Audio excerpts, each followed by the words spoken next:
We are live streaming on LinkedIn, on YouTube, on Twitter, on Facebook, any other possible social media network you can think of. If it exists, we're there. So hopefully our viewers are able to tune in on one of those or more of those services. And I think we'll get started in just a couple minutes.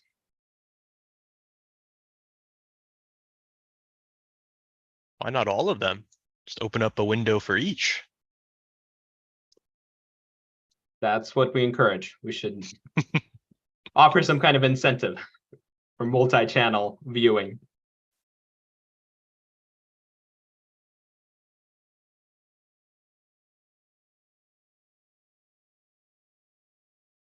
Well, I think we're getting close to that time where everybody's that's on time is here. And so I think we can actually go ahead and get started.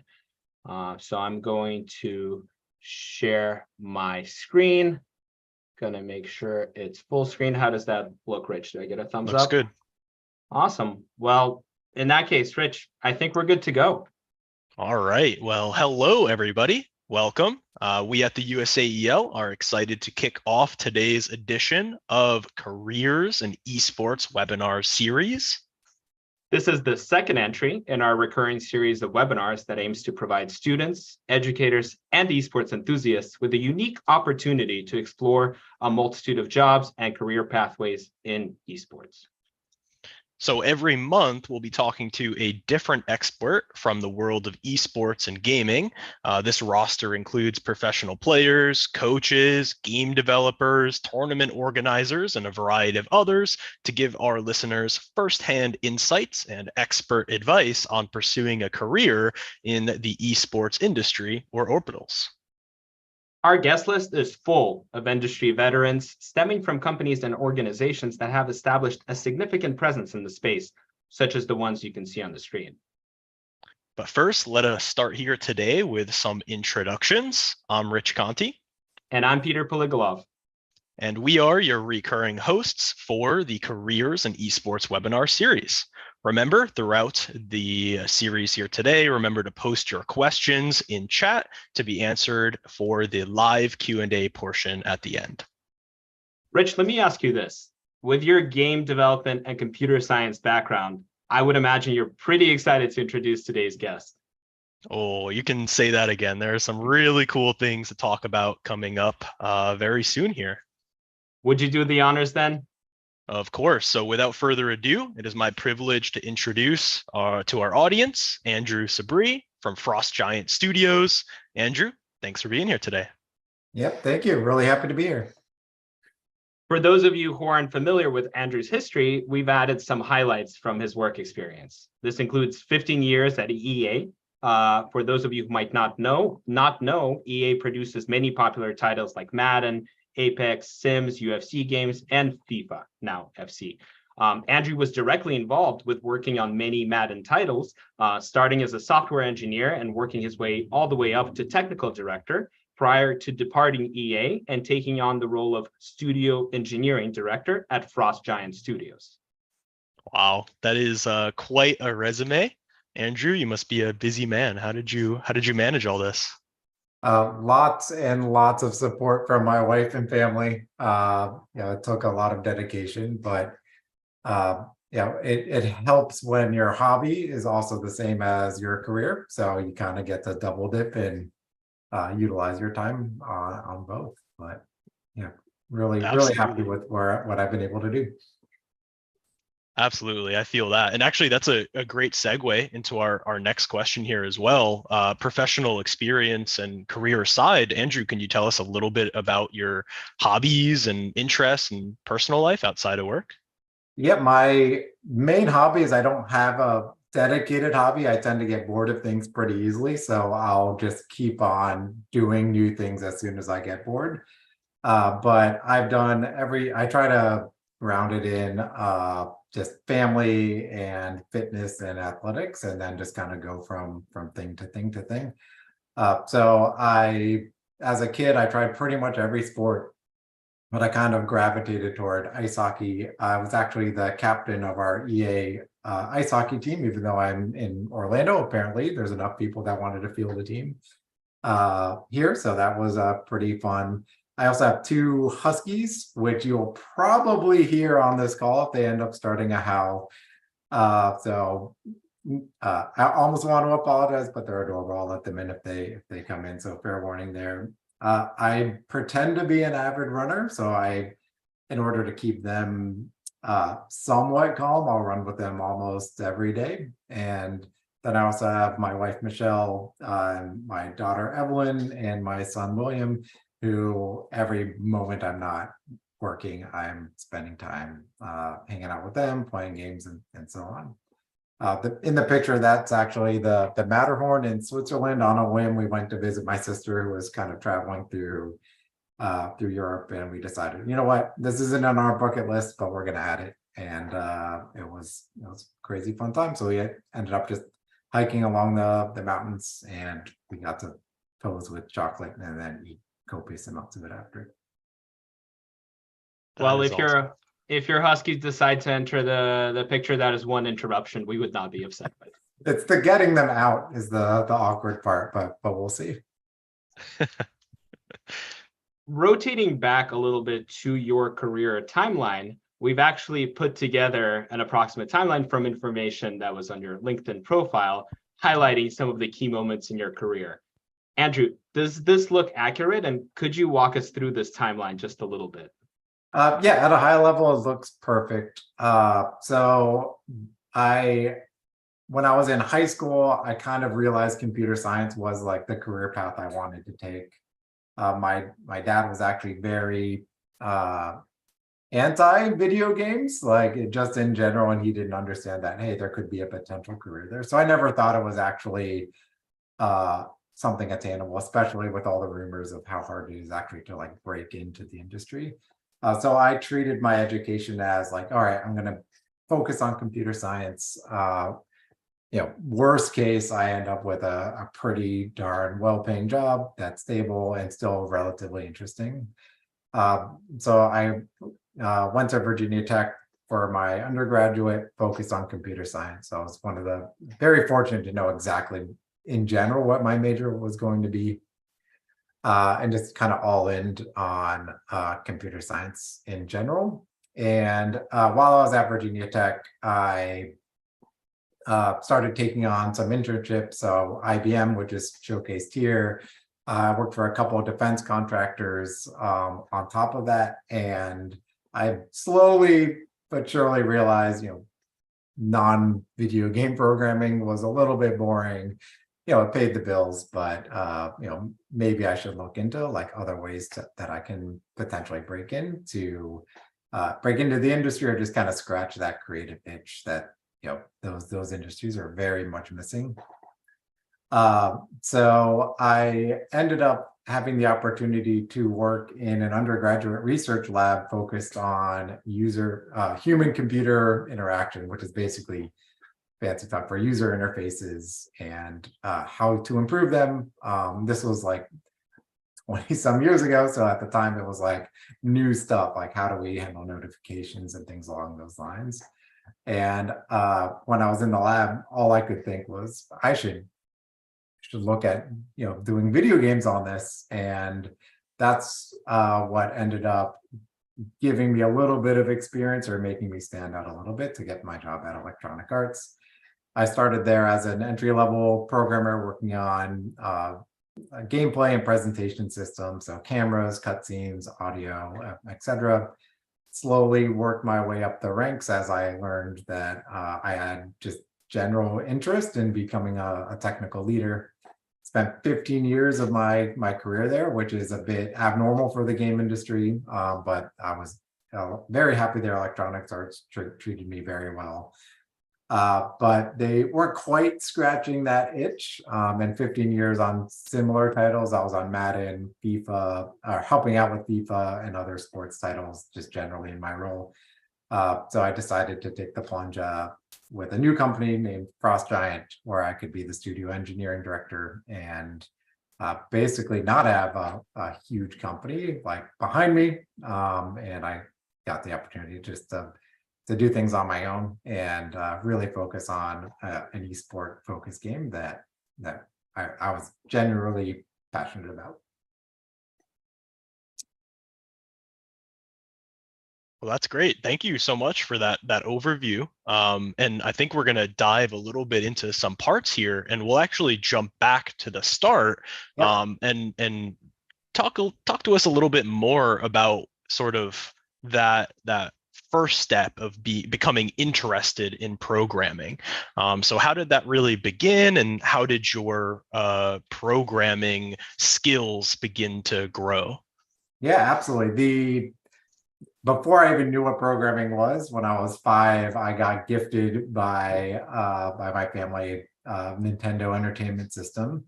And I went from like kid that was hard to kind of wrangle to like obsessed with figuring out how to even play this thing. So I avidly played that system. My friend had an Atari 2600. As soon as I found out he had that, I would spend countless hours at his house just to get something different. And that in general just became my life passion. Didn't really get a good suntan, but it was something that like just generally engaged me. So I played a variety of different games, from sports titles to RPGs, but what really like just sucked me in was Warcraft 2. That my friend and I were trying to get network play up. He even mentioned this in his best man speech at my wedding. That was like his first like actual memories of me trying to set up the network in his house before like home networking was even a thing, just so we could play Warcraft 2. So that's like kind of what sparked the, oh, there's more to just video games and playing it on a screen. There's like a technical backing here.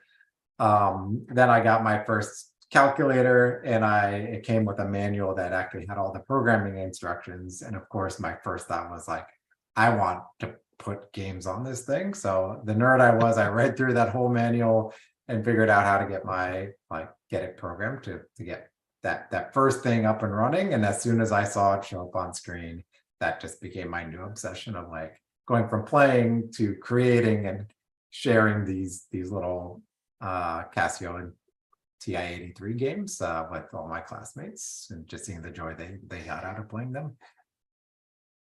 That So is super cool. In all seriousness, Andrew, what is the coolest thing you've coded on a calculator?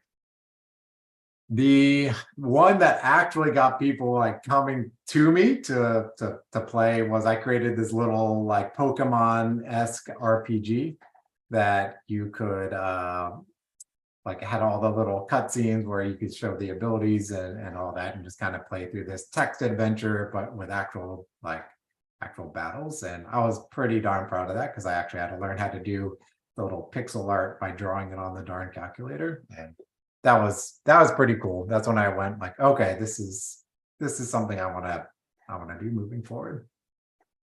That is super cool. You built that from scratch? Yeah, in basic or a basic-esque language, like on the calculator itself. So you're just typing it all in Wow. onto the calculator, and then running it on there. And then figuring out how to share things with the calculator. I don't even remember how we did it, but there are some mechanisms to do that. Yep, it was never a completed game, but it was something that people just kept coming back to me and were interested in, like mostly because they could get away with playing it during class because it didn't look like a Game Boy or whatnot.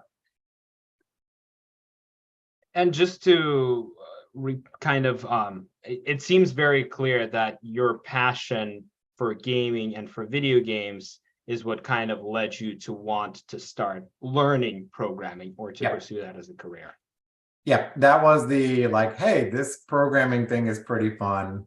I was fortunate enough to my middle school and high school had computer science classes that I could take as electives, which wasn't very common back then. So I immediately like signed up, got all my work done, and then would use all that extra time like in the computer labs just to like tinker around with programming and get better at it. And then of course try to make as many games as I could.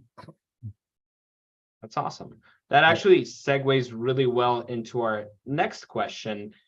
How did this passion for gaming and for programming lead into the start of your professional career? Yep. So as I mentioned, I went to actually did not do so well in high school because of a lot of the mentioned activities of video games and then just spending my time tinkering and programming. I let my grades suffer a little bit. So I went to a different school first and then ended up getting my act together and transferring to Virginia Tech. But I basically just followed my passion of, hey, I really enjoy this programming thing. My dad sat me down, like, look at the salaries of like whatever career you want to pursue to make sure you can sustain yourself. Saw that the salaries were reasonable and was like, okay, this is a no-brainer. Let me just move forward with this. So transferred to Virginia Tech. And as you can see in the images here, as I was doing my internships, I realized, this isn't really scratching the itch. I'll do it as like a 9-to-5er, but I'm not like gonna pour my like career into this. So my good friend who also gave the speech at my wedding was doing undergraduate research. He brought me over to this lab, say, hey, I'm pretty sure you're going to be interested in this. And he showed me that they were building these screens to at the time they got a grant to look at geospatial information, basically maps, and see how tiling together different monitors to make an ultra high resolution display could make it easier to look at huge maps for like military purposes and stuff like that. And by ultra high resolution, I mean 4K. This is what we had to do like 20 plus years ago in order to get an equivalent of 4K. We had to put 24 monitors together and then have a rendering farm behind it in order to just be able to get that resolution. And now it's like, if you don't have a 4K monitor, what are you doing? So my first instinct, of course, there's a theme here. I need to put a game on this thing. I found Strategus, which was an open source like recreation of the Warcraft 2 engine. You still had to own Warcraft 2 to like the content, but they re-implemented the engine itself, made it open source. I happen to have Warcraft 2 disc. So that was my first foray into like, hey, let me get this running. It would be awesome to have a real-time strategy game with like all these pixels to look at. So that kind of got me into like professional code for the first time. Since it was an open source project, I got to see what it looked like to have multiple other programmers collaborating on a fairly large code base. Whereas in my schoolwork, it was typically just me or maybe a very small team where I ended up doing all the work. So took that, went, hey, this is interesting. Like, you're looking at static maps. I assume you have satellite imagery that's a little bit more real time than that, just assuming. And video games is an excellent like parallel to that. So I ended up just spending way too many late nights, not too many, the perfect amount of late nights just developing user interfaces for these huge displays, getting Quake running on them so we could test out different ways of interacting with like curved displays, motion tracking, all that kind of stuff. And that's like what really made me realize, ooh, this game development thing, it reignited that spark and got me to take a step in that direction. And all the while I was doing the right thing and taking on internships at IBM, Booz Allen Hamilton. And I did get exposure to like more standard just industry standard techniques or processes, how to run a project and all that fun. So I was fortunate enough to get the best of both worlds while I was going through school. Andrew, did you find that some of your experiences at those non-gaming companies like IBM helped? Like, were there any skills that carried over into your gaming industry work? Oh yeah, the biggest ones were how to work on a team with not just programmers, but like designers, managers, product owners, and it wasn't just like me just cranking out code. It's like I have to work as a team. So that was the biggest benefit. It was also very different from a school deadline versus like a real project deadline. And that a school deadline, there's not a lot of nuance to it. You either get it turned in or you're not. But a project deadline, it's like more on you to say, hey, this deadline is not reasonable. Put together the actual, I guess the biggest one is putting together your own spec versus having a spec just given to you that you have to go operate on. And that spec is never perfect. So whereas normally in your coursework, you're getting like, yeah, go meet these requirements, we're going to grade you on them. Whereas everywhere I've ever worked, it was, here's kind of what we want, go figure it out. Or it's your job to go define the requirements and get it approved and make sure it's aligned with everybody. So that was just like a complete like mind melting experience at first, but it helped get me ready just for my professional career during those internships. And all of them, like IBM, Booz Allen, they were great at just easing me into it. They understood I was an intern, and they really helped mentor me and coach me along the way. That makes a lot of sense. Yeah, thank you. And it seems like that sort of creative itch, as you put it, heavily influenced your decision to transition into the gaming industry. But kind of as a segue into our next question here, how did you actually make that transition? Was there something that you did specifically to try to break into the industry? Yeah, so I applied to like every company I possibly could, like East Coast, West Coast, everybody that was hiring. Unfortunately, I didn't get any responses back. Just doing the blind, just website applications. But it just so happened as I was doing all those applications, EA sent somebody to go give a talk at our university, and I attended, just generally interested in what they were going to say. And then afterwards, I pulled them aside and just chatted with them, had my resume ready, of course, and we had a conversation about my research and all that. And turns out they were hiring entry-level programmers in their Orlando office. I had originally wanted to go to California or somewhere like at least at the time a little bit more glamorous, but yeah, that's what like got me that first interview. And during finals week, of course, I had to like fly down while I was studying and all that. But that was like that hard work meets opportunity moments of like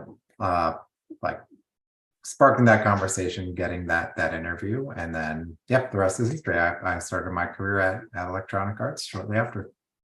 And Andrew, just one more question before we leave the slide.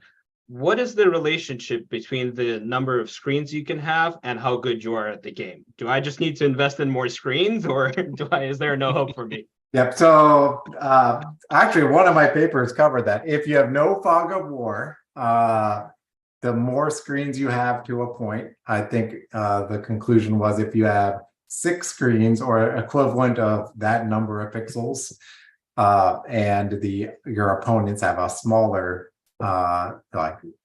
view of the world, you will have a competitive advantage and you'll objectively do better. If you go beyond like the equivalent of those 6 screens or like 4K, you really get no competitive advantage. In fact, it gets worse because you have to look so far away and you can't physically turn your head fast enough to see everything there. There is science behind this. There There's a drop-off point. Yeah, there is science. Like the sweet spot, and right now I have an ultra wide, is that like wider field of view and then like roughly like a couple feet high and lets you just track with your eyes left and right pretty easily. Fog of war ruins almost all of that though, but depends on the game you're playing. For RTS specifically, that's where the benefit comes from. So to continue the conversation about your time at EA, what was your kind of time and growth like at EA Games? Could you walk us through a little bit? Yeah, of course. The biggest benefit of working at EA, especially on a sports title, is it was iterative. So I came in Madden 07, and as you can see, I worked on every single one of those Maddens that was highlighted as like the primary title that I was focused on. And I got to see what it took to go from pre-production to production to alpha and finaling, then release, and like handling the live support like every single year. So I got to improve. And every year we had the opportunity to look at like, hey, what's next for each person on the team. And so I started, like I mentioned earlier, I started out as an entry-level programmer, spent a couple of years just getting my feet under me, learning like how to write high quality code that's performant and really just gaming focused. That's also going to give design and content teams the tools they need to make their features. And then each time I kind of like, is this for me? Is this something that I really want to like keep focusing on sports games? I got another opportunity. Like I'm like, okay, I can go work on this other feature because we have a new game, new features coming out. And because we were iterative, we really focused on keeping people because we know there's going to be the next Madden. Everybody we invested in just paid dividends immediately the next year because they already have the skills, knowledge, understanding there. So I took advantage of that completely and just took every opportunity I could to just learn across the different titles, and that iterative process just let us do it again every year. And it was a really valuable from a programmer standpoint because you could just keep working on your craft and getting mentored all the way through. So yeah, as I learned more and more of the code base across different disciplines, I realized I can't learn it all because this is millions of lines of code that's now like 30 years of Maddens, and there's no way one human can just know it all. And I realized I needed to start leaning more on others. It gave me the opportunity to become a technical leader pretty early on in my career as I got better at like partnering with design, partnering with production and management. And those opportunities started coming up. And at a certain point in my career, I just got completely pulled out of my comfort zone, which was more client-focused programming, and then pulled over to be an associate technical director of like the online and server space and Ultimate team. And I had never really written any server code in my life, and I had suddenly had to lead a team that had a ton of experience doing so. So that really forced me to look at my engineering fundamentals, really learn from those teams on like, hey, how do I become a server programmer and then lead? So I got the opportunity to do that. And then as our team grew over the years, the number of engineers I had to lead and direct just grew as well. So it was this nice transition for me to just slowly get better at my leadership skills, especially on the engineering side. And there's to ground that when I first started, there were like 20 or so engineers on Madden. And then when I left, there were in the hundreds, depending on the year and like what our ambitions were. So it scaled pretty rapidly, and that's pretty common throughout the industry.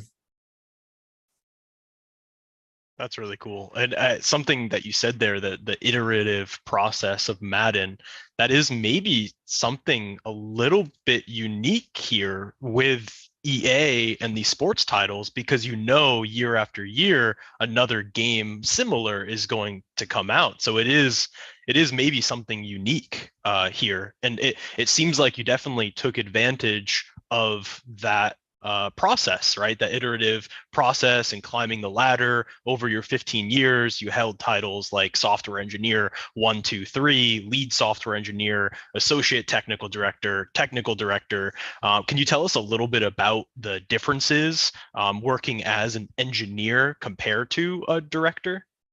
Yep. So as an engineer, especially an entry level engineer, you're focused on you and like the tasks that are generally handed to you. And when you're new, you're just getting better at just programming in general, understanding the processes. And I like to call it like your sphere is just mostly around you and that one or two people, like your lead helping support you and maybe the designer that you're working with. And then as you work up the ranks, the your sphere kind of grows. Like all of a sudden, like you don't just care about your code, you care about working with others and being able to collaborate with them, working with more than just like your own space. You're expected to jump into other people's code bases, learn that quickly, fix bugs in it, add on, extend their features, and so on. Then as you get up to software engineer 3 or senior, that's when you're kind of expected to start leading features, to basically writing the technical plan that other people will go follow, and mentoring. And you're more looking at how are you making other people on the team better and growing them. And then you're also facing harder and more challenging technical problems, like on top of that. Every studio is a little different. Some, they want their engineers to like hyper specialize and get really good at one thing, like rendering or gameplay or AI or whatever that may be. Some more look towards leadership to make sure you're able to mentor and grow other engineers. And some want like just a team full of generalists that can just jump in and pick up almost any domain or set of programming. Like every studio is going to be a little bit different, but those are the general sort of paths there. And then typically there's that branch of going from individual contributor where you're day in and day out writing code or writing tech designs and architecting to I'm now leading a team. And the core difference there is as an individual contributor or a senior engineer, you're measured on or your skills are based on how your personal output, like how stable is this feature? How fast is it running? Is it optimized? Is it within our memory budgets?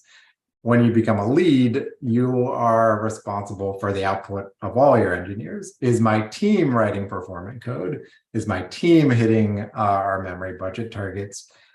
Is my team delivering on time? Are they hitting the designer's spec? Are they delivering what at the quality level on the code side that I would expect?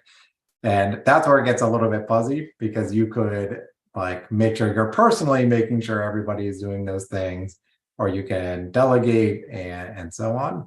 And then at the director level is when you're making sure your leads are getting the results from their team. And that gets even more challenging, at least from the leadership perspective of making sure that your leads are equipped and have the tools to transition from individual contributor to leader, and make sure their teams are operating well, understanding how to grow their teams, set firm guidelines on what it means to write good quality code, and so on. And I'd say the thing I always tell somebody that wants to go to the leadership track is the thing you learn hard and fast is the higher up you go. Actually, let me take a step back. Everybody thinks that when you become a lead, you get to call the shots and everything's your decision and your call and people will just do what you say. The reality is you get less and less power as you go up, and it's more along the lines of you have more people with competing priorities trying to do things a certain way, or individuals thinking that they want to do take one technical approach or the other. And it's more your job to steer them and guide them versus just come down and mandate every step of the way. Even if you have the skill to just know what's best for every engineer, you're not going to have the time to just do their jobs for them. And that's one of the most challenging parts of like just making sure you're fostering them and letting them grow versus like just trying to do their jobs for them. That Hopefully makes a lot that of answered sense. your question, but yeah. What would you say was your favorite part of working at EA, or maybe a favorite project that you contributed to? The thing that jumps into my head first is just how many brilliant people I got to work with, like jumping in right at the beginning. I got to work with people that had at the time been in the industry for 10, 20 years, and they were able to just like take me under their wing, and they were very stern in that they expected a lot, and I thrived off of that. Like they were also very eager to teach and go. But I'd say my favorite portion is when we were transitioning to be more of an esport. Like we really wanted Madden and FIFA to be like more focused on like professional play. One thing I didn't get into yet is I'm an avid StarCraft 2 player. I would compete in tournaments and get my butt beat bad, but I loved going and competing. I would watch streams and all that. So then to hear that we wanted to start looking at that for Madden was just great. So I got to go to Madden Bowl. I got to go to a lot of the tournaments that we're having where professional players got to play. And that was like just a dream come true for me because I got to take all this knowledge I had from being an esports like avid watcher and a competitor. I was terrible, but all of a sudden I just got that spark again, and that was really, really cool. And then to make all that happen, you have to be stable and your game can't crash or disconnect or anything when you're on stage, because then hundreds of thousands of people are disconnecting along with you. So that was pretty cool, just to really push the technical boundaries of what we could do. Actually, one of the things I was curious about is, your love for RTSs. Was there anything that kind of helped you out in Madden? I know Madden isn't quite considered an RTS, but was there any connection points that you found when you were engineering? Yes. So it's actually the same network model and same the same general approach to how you would build an RTS, working on most sports titles. I don't know how, I'll try not to go too much in depth. I don't ask questions later. I can, but the general principle is it's client authoritative, so, or peer-to-peer. So sports titles and RTS and fighting games are typically running the game on your local computer or console, and then you only send the inputs effectively across the wire. Whereas a traditional server client model, the server is running the simulation and telling all the clients what they need to do. So I didn't realize it when I got hired, but that peer-to-peer model is what sports titles use. So I got a ton of experience in like how to write a simulation that would stay in sync with all the other clients.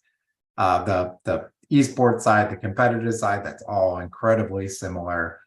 Just the way that the simulation works, the way that we would build our cutscenes and all that is very similar to the level editors that you see in RTS games. So I was pleasantly surprised, and that's part of what let me scratch my itch for so long while working on a Madden title. And plus, one thing I didn't mention, I am a general sports fan. As you saw, I played ice hockey, I love football, so that kept it super fresh and fun.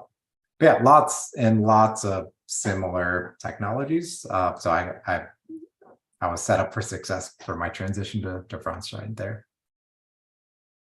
That's really cool. And I'm almost hearing again this message of of support, whether it's your family, whether it's being able to put trust and rely on your team, whether it's being able to ask for help, seems like a very important theme. Yes.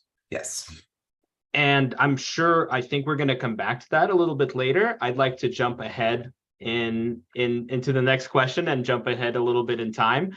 How did you transition to your role at Frost Giant, and what does your current responsibilities and role entails?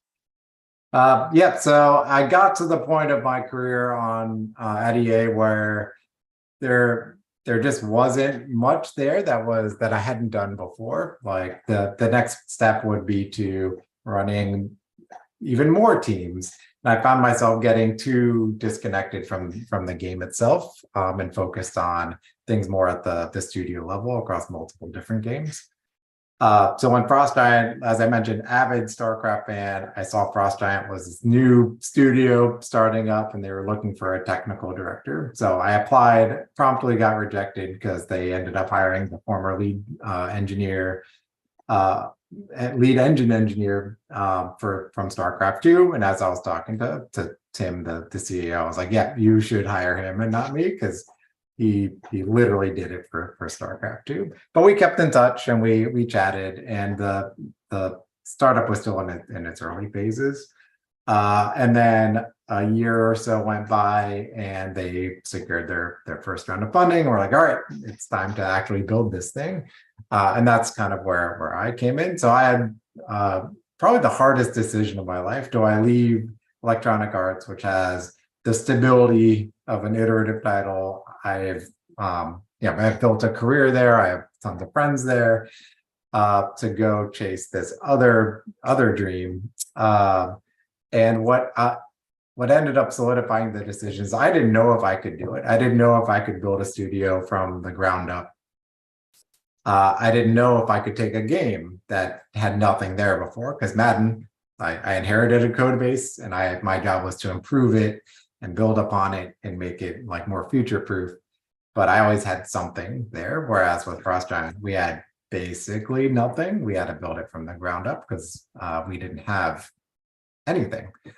So that lack of growth from EA, I was still growing, but not as like rapidly as I wanted to. It was like really had me jump in and say, all right, let's give this a shot. I'll always wonder if I could have done it. And then, yeah, the differences between the role is kind of already mentioned that EA, huge support structure for every engineer on the team I have now. This is a bit hyperbolic, but at EA, I had a whole org or department. Like I have a server engineer, and we have a whole like platform team. I have a engineer trying to squeeze in telemetry. Oh, we had a whole analytics team. So it's a whole different mindset of like, oh man, I have to figure out how to get scrappy without having the support structure that you would have at a bigger studio. But my role right now, similarly, I wear a ton of hats. Like I started out like not just focus. I came in thinking, okay, I'm just going to focus on the tech, help with hiring engineers, and run the engineering department. But I'm helping with project management. I realized my hiring skills from EA translated to just hiring skills in general. So now I'm helping out with hiring. And then just being engaged in like every single like aspect of the project and getting visibility I didn't have at a bigger company. Like I talk directly with our marketing or our part-time marketing person that's also has 3 other hats and so on. So my role entails like everything that's needed, and then it just generally gravitates to making sure the engineering team is set up for success. So I handle people management, project management, technical planning and approaching, and all that kind of fun. That's really cool. And you mentioned sort of seeing the game start from the ground up. And actually on the screen here over on the top right, there's some concept art. And I thought it was really cool to see how the concept art turned into a reality on the left and how closely they matched. I guess the question here is, what are some of the highlights that from seeing this game start from the ground up? What's kind of your favorite part there? So we do leverage Unreal, so we're able to get like some basic prototyping in place, but Unreal doesn't have the same network model that we need for our game. So the first moment that I recall is like seeing that first unit pop up in our actual simulation. It looked nothing like these screenshots, but it showed up, and then we were like, oh, we actually have to make it move. And like just seeing it evolve, like, okay, now it's moving, but it's going way too fast. It just teleports, and then layering and pathfinding, and then layering those, like the first pass of like how we want to artify it and show it. So there, aside from that unit first popping up and us like celebrating for something that everyone else would think we're crazy for, there's no like one moment, but one of our guys actually did a montage of like a bunch of builds that we had from every playtest, and just seeing how rapidly it went from basically blocked out models to what you see on the screen now. It's been crazy seeing it all just come to life from effectively nothing. Very cool. That is super cool. Yeah, nothing like that, I think. And just to bring our viewers up to speed, if they are not familiar, Frost Giant and Andrew and his team are currently working on a next-gen real-time strategy game called Stormgate. So I know Richie and I have it on our Steam wish list, and I wish we could take a little bit more time to get some of that insider info. But to kind of rotate back to working with Frost Giant, working with EA, What are some differences you've noticed working with, a giant company like EA as compared to a smaller, newer studio like Frost Giant? Yep, and I've done a terrible job of like selling the game and all that, but yeah, the biggest difference is the first thing that I was like kind of culture shocked by when I first joined is the studio is founded by a bunch of like Blizzard developers that originated on StarCraft 2, Warcraft 3, but in order to start a company, they needed to hire more from other different companies like EA, myself. So unlike EA, which like had this established culture and a way we do things, we all just became this huge mixing pot of our melting pot of different ideologies, different approaches. As you can imagine, Blizzard's more on we have infinite World of Warcraft money, we can just wait until it's done, whereas EA's, I'll just be plain and say they're not on that side of the spectrum. So just figuring out how we're going to work together was an interesting thing that I wasn't really expecting, because just like there was no game, there was no project management processes in place, there was no team structure, like all those kind of things that just happen to be there that you don't typically think about. So there was a lot of figuring all of that out along the way. The biggest benefit though is I mentioned earlier, there's all these different partner teams that are there to support you, but at the same time, they're supporting multiple other games within the company. There's multiple layers of like executives that all have a big say into what you should do, what gets greenlit, how things are gonna like what direction in general the title is gonna be. We don't have any of that. Like I said, I can go to the telemetry person that's delivering telemetry and be like, hey, we're doing it this way. Let's just chat with somebody to make sure we're going the right way, and then we can just go. And the speed that we're able to just bring things up and just get alignment on is just outstanding. It's not something that we could do at EA. So that's by far the biggest thing in terms of the project side. On the engaged individuals on the team, like everyone's joining the company because they love what we're doing. Like we have so many passionate discussions. Everybody on the team has played RTS or really wanted to play, but it was a little bit too intimidating, but they really are interested in making this something that they're able to play. So just like our play tests, everyone's playing the game pretty much every day, to the point where we have to tell them like maybe stop a little bit and do some work. But just the passion is just a whole extra level above. And that's something that you don't see on a team. That's like hundreds of people that are there because, it's a really good career or whatnot. That makes a lot of sense. And actually, transitioning into our next slide here, we at the USAEL, we have a lot of passionate students who might want to find their own careers in esports. And so, we've looked a little bit at concept art. There's numerous careers in game development, but from your perspective on the engineering side, what advice would you give to somebody currently exploring game development or game programming as a career? I know you mentioned that you went to school for computer science, and nowadays there are degrees in game programming. I guess I'm kind of curious your thoughts or opinions on what are some good steps for somebody that might want to follow in your shoes? Yeah, to give context, I look at probably throughout my career thousands of resumes, and I can speak confidently to how I look at hiring engineers and what makes them like stand out into what lets you get into the industry in general. There is no like prescribed path, but when you are looking at people that are trying to enter the industry, there are like a few common ways that it happens.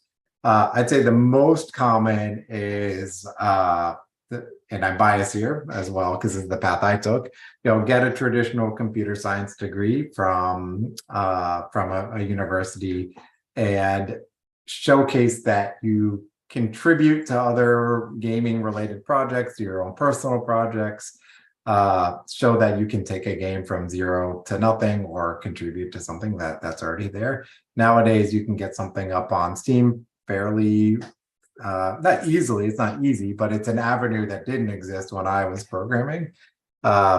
Mobile games, that's what just shows that you have that passion and you understand what it takes to build a game from start to finish or collaborate with others.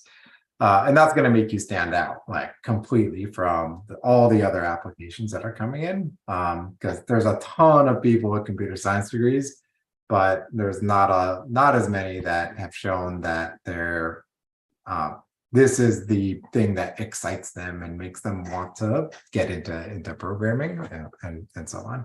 It's not saying that if you don't do that, you're not going to be able to get into the industry, because there's lots of roles that don't necessarily require you to build a game, like if you're working on back-end services for servers or whatnot. But that's the thing that'll help you stand out for sure. And then there's other paths as well, like there's quite a few engineers that I've hired over there that don't even have like a computer science degree. They just have got industry experience in general in other industries, and just on the side would work on games or find projects or things along those lines. And so like there's a pretty big willingness to bring in people that don't have the college degree, but it's definitely much easier if you have that kind of track record. I'd say now there's a ton of individuals that go through, I'd say more specialized schools that just hyper focus on game development. And that's a great path now. A lot of them have like a sponsor, like Electronic Arts, like partners with, or not a sponsor, but a partner. Electronic Arts will partner with the like local schools that are near them, and I know it's the same thing with quite a few across the country, and that's actually a great way to just get into it. Those tend to foster more of a here's how it will be when you're in the game industry versus a more traditional like here's how you can be a good computer programmer in general. And then there's the other paths of like just get in via QA. Continue to hone your craft in terms of programming as you get exposed to the like how it actually is in the game industry. And there's a lot of people that go through the ranks that way. I can also speak to the non-engineering side a little bit. I'm definitely not an expert there, but when it comes to art and design, your education is important for sure, but it all comes down to your portfolio. Like create art within Maya, the Unreal, the tools that are pretty industry standard, and put together a portfolio of like what you can create. And that's by far and away like the most important thing. Just show a little reel of what you can do, and that's going to get you that interview if you can really wow them, show that you know the latest industry techniques and so on. Yep, that's it in a nutshell. That makes sense. It seems like there's a through line there of just getting your hands dirty, right? Just building, right?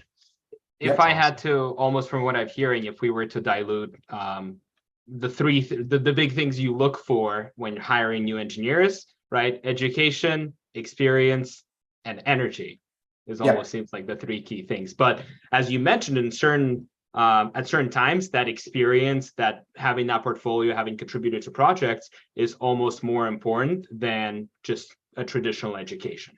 Yeah, but ultimately it comes down to like that energy and passion and how you're applying it. I think that's the best way to distill it down. If you're applying it by going to a game development focused school, great. If you're applying it by doing your own side projects, great. If you're applying it by doing like learning on the side and going through QA, that's awesome too. Like that's ultimately what's going to matter to at least get my attention when I'm looking through resumes and stuff like that.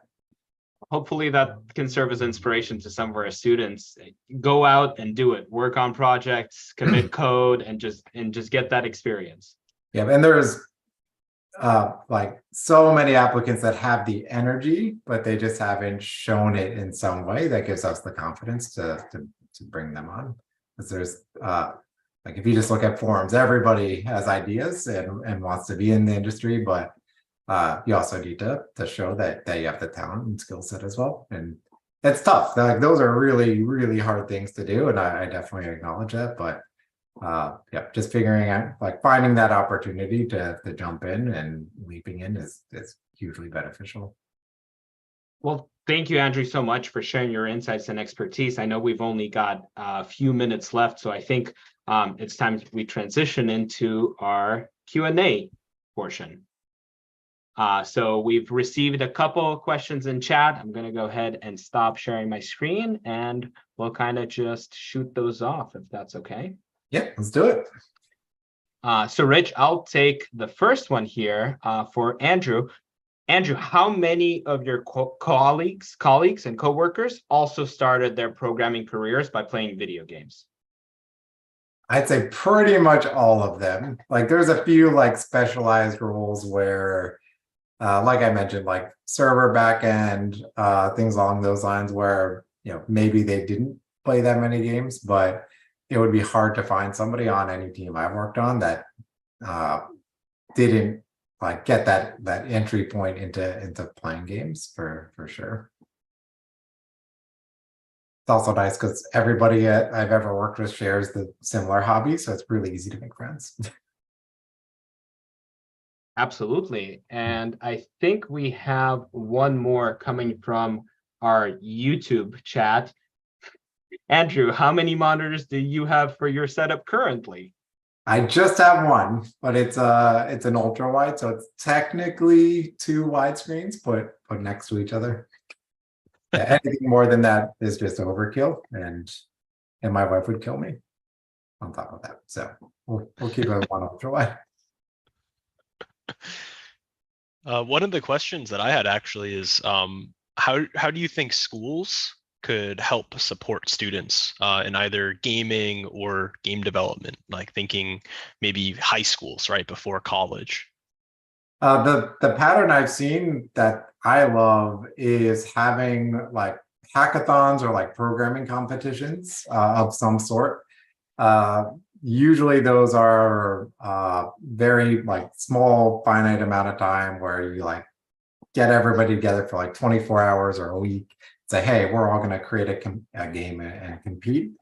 That I see by far the most interest because, you know, it's like, hey, here's like a purpose for me to like go dive in and strive for.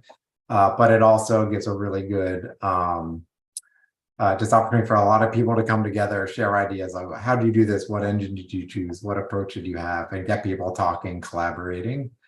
And just getting into those competitions. That's actually one of the things I did quite a bit in college, like just